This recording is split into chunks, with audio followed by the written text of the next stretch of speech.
That's how you put a head on by yourself when it's all quote unquote assembled. I mean, it could, it's just, this is a far reach. Reach over, grabbing the head, setting it on. Doesn't feel very good on the back. Getting it all lined up. When I use a cherry picker by myself, I can lower it down nice and slow, make sure I nail the holes where the studs are at. I don't worry about scraping up the bottom of the head or any of that stuff. And then, like I said, I can assemble it all before I drop it on, because it's not that hard, but just kind of a pain bolting the intake manifold on and everything afterwards. You know, this side stuff obviously isn't bad. Just the main thing is the intake manifold and then the fuel rails and stuff. So just like to assemble it all on the bench, grab the cherry picker, drop it on. Didn't break the back or nothing. So, well, heads on, time to bolt it down, keep at it.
It's like a damn workout torquing this thing. So, as you guys saw, if we have any issues in the future, if there's any questions about torquing the head, you saw I did it in 3 steps. I did it at like 30, so I did like 30, 65, and then we went to 105. Torqued them all to 105, and I went back and I busted them loose a quarter of a turn, and then I retorqued them back to 105. That was a little tip that I got from Boosted Performance up there. That's what they say they do with all their heads. So whether some of the other high horsepower guys making fast times do that or not, I give that a shot. We'll see what it does. I mean, it kind of makes sense, because like it may give you like a false torque if you go to 105 and kind of stop there, but when you break it loose and retorque it down again, and technically you do a quarter turn, and then you should only have to do like a quarter turn again, right, to get to that 105. So then they'll let you kind of know that it's at the right torque. If you bust a quarter loose and then you end up having to do like a full turn or something, that like it was kind of stuck, I guess. I don't know. That's my thought process behind it. But hey, we're getting the engine back together. Head's all torched down. So I'm gonna keep rocking it out. Timing belt, water pump hoses, fuel lines, injector wiring, intercooler pipe. So we'll have it wrapped up here in no time.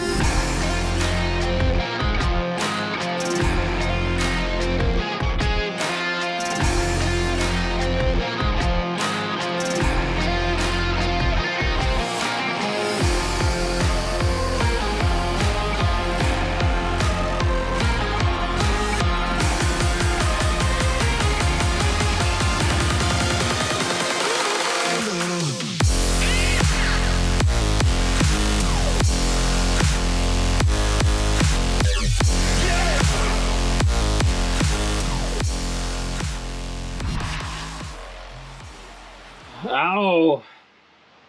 Out with the old. It's like this thing, turbine housing didn't want to let go. It's like, no, I wanted to make a pass down the track. Don't swap me out yet.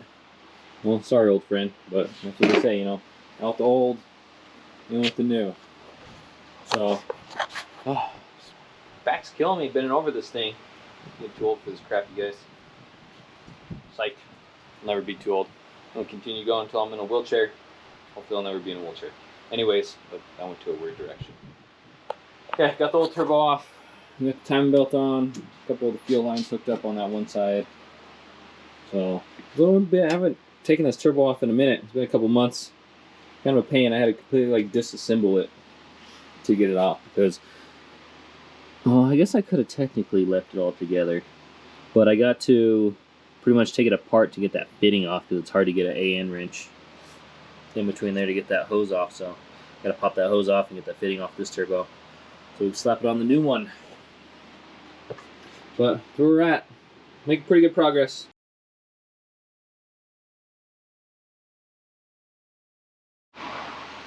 She's looking good, fellas. New turbo on, next gen 7685. Took a couple minutes, wasn't too bad, but all right, new turbo's on. Pretty excited about that. Oil lines all hooked up. Nuclear piping hooked back on. Got the exhaust put on. So yeah, no, can't forget to grab a couple nuts. So Drew likes to run the 10mm studs out here on the side, so I gotta grab a couple nuts for that, but got the centers all bolted down, so just plug it away. Typical stuff. Swapping the head. Ain't got too much longer. I'll get it knocked out here shortly.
So I don't know if much of you were paying attention what I was doing over here in the time lapse, but I picked up this little digital tire pressure gauge. Well, I guess it's not a tire pressure gauge, but just digital pressure gauge from Harbor Freight. The thing's pretty damn accurate. So I made this little contraption to plug in my air compressor and run a quick connect fitting off of it.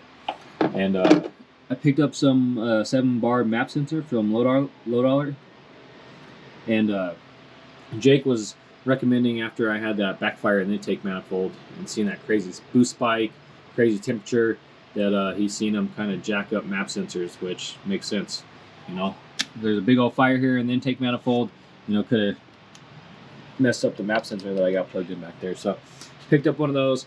So I was just helping dialing that in. So I had my laptop out here. I was messing with the voltages, messing with the pressures, getting that all dialed in to make sure it read the same. So if you guys were wondering what I was doing, that's what I was doing. If you guys got any more questions about doing that or whatever, said you can technically use it on any pressure gauge, any pressure sensor. If you're wanting to test some stuff or see some stuff, or you're wanting to read some stuff, or not knowing if it's reading right, or yada yada yada, or you want to, yeah, let's say you want to test your map sensor, coolant pressure sensor, oil pressure sensor, you know, without having to start the car or any of that stuff. I just made a little thing to where I can kind of bench test these sensors.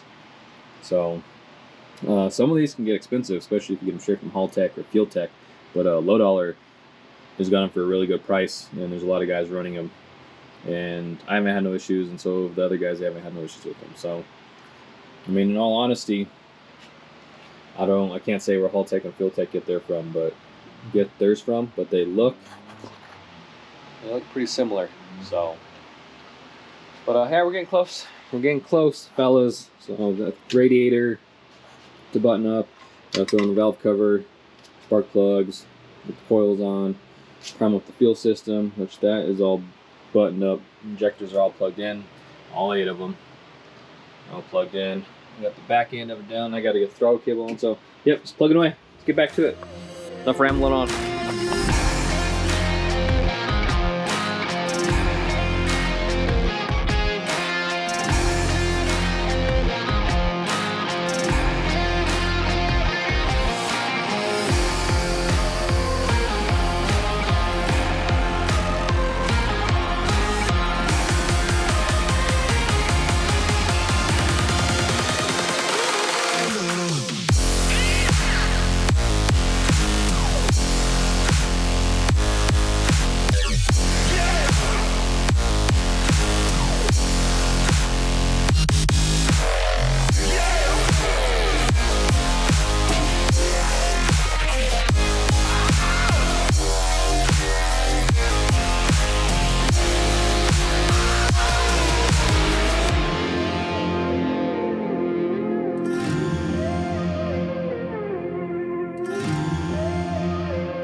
Well, I decided before we do initial startup, I'm just going to do a compression check on the engine before we crank her up and let her eat.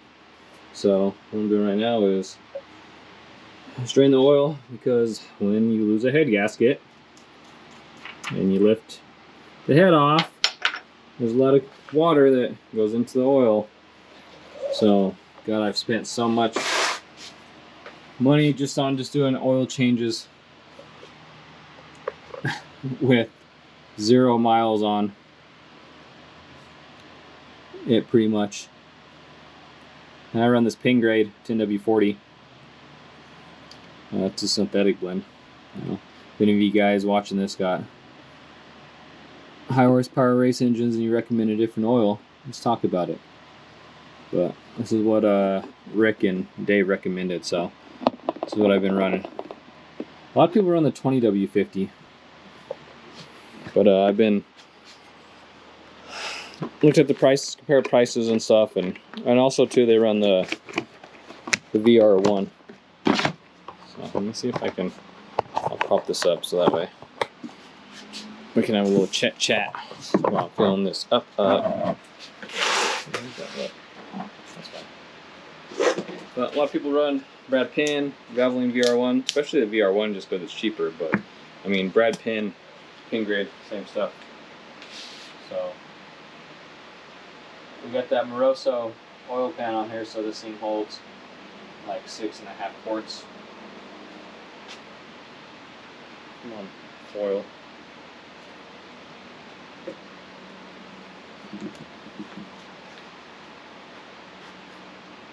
God, I hope it just really stays together and freaking the head gasket holds and we're able to do some rips and get some 8-second passes. That's too much to ask.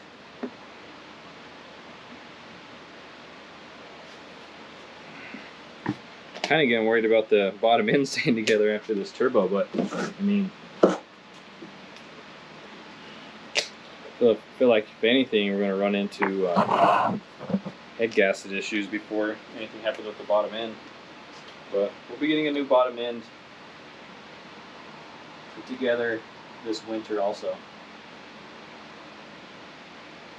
We'll see what the compression check does. This thing with that other head was like in the 120s. I don't see the head really helping much because I think the rings are just too gapped. But so we'll top it off, compression check it, and then slap some plugs in it, and it should be damn near close to firing up, fellas.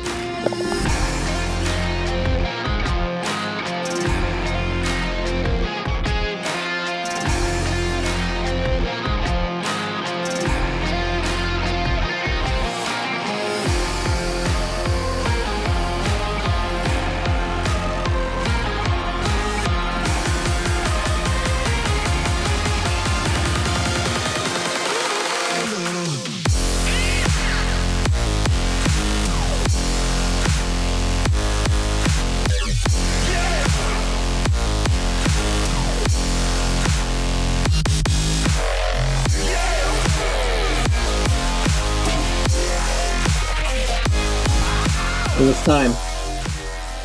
Plugs are in. This boost checked it. Had a leak over here. This thing's supposed to have an O-ring in between them, but cut the O-ring, took it out, put it back together. It's holding with just it sealing up, so that's cool. But yeah, everything else looks good. I don't have no spare bolts or nuts laying around. Mark on there. But we're getting ready to step in here and turn the key over on this sucker. She's going to take probably a minute to start up because she's too cold. The old laptop.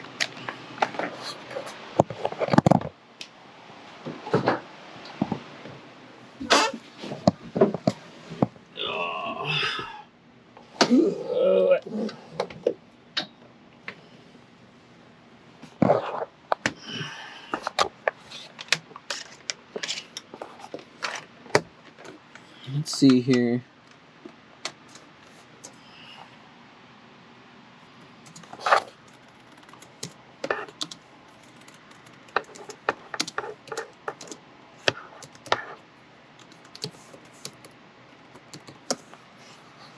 Let's see here.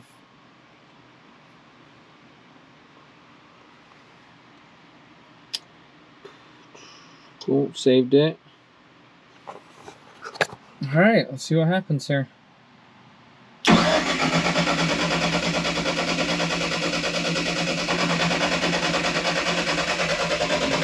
pressure.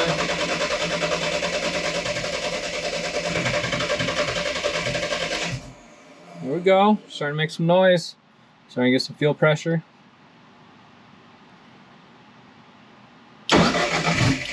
Oh, oh.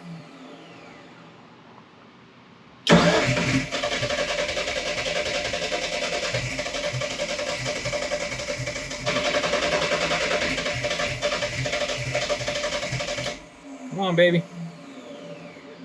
Fuel pressure's still not really showing.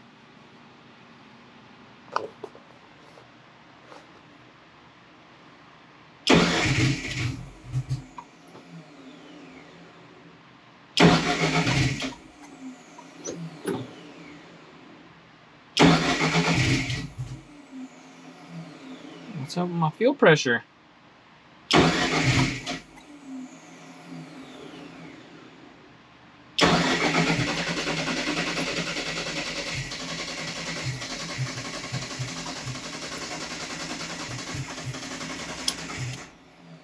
Let's see here.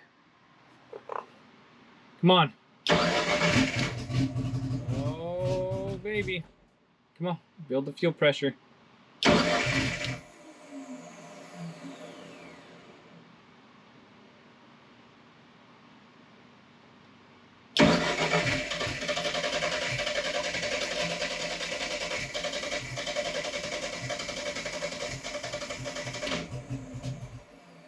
Oh, it started building right when I let off the ignition.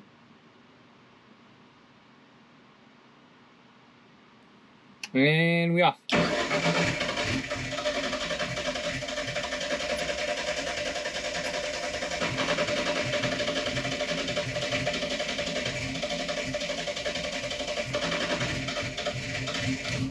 we go. She's building. Oh, she was building. Alright, this crank should probably pop off. Damn mechanical fuel pumps. I primed the system. Still kind of hard though. There she is. There she is. We got good oil pressure. Alright, fuel pressure's up. We're gonna check out everything in this thing. Oh, as it dies. As soon as I get out here.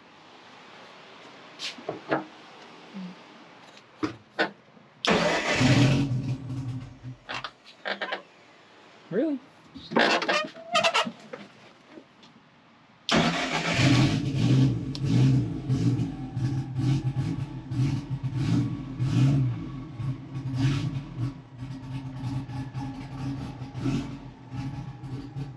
Back alive. Alright, you gonna stay running? Can I go out to the engine bay?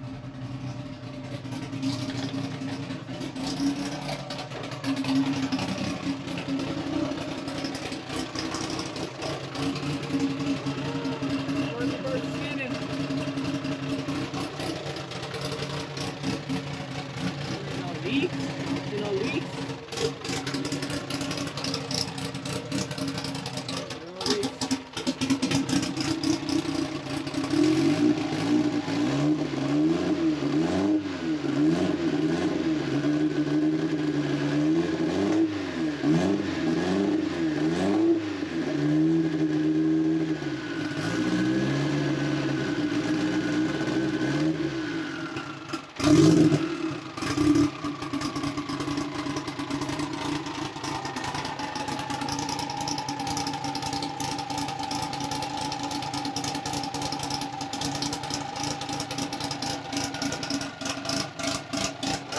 back alive, boys.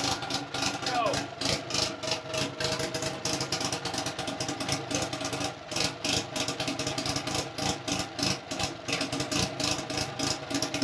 Alright, well, I'm gonna let this thing kind of get up to 10, take a few things out, and we go around the block.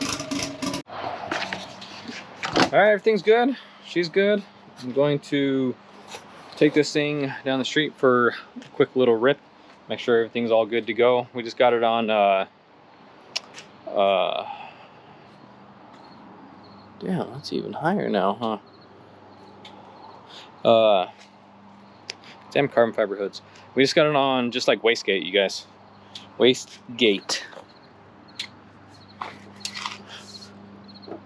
It was at this moment that he knew. Whoa. Hey. That damn bee trying to attack me. Anyways, we're gonna go around the street, set up this GoPro, take it for a quick little rip. Let's go see what's up.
All right, everything's good, fellas.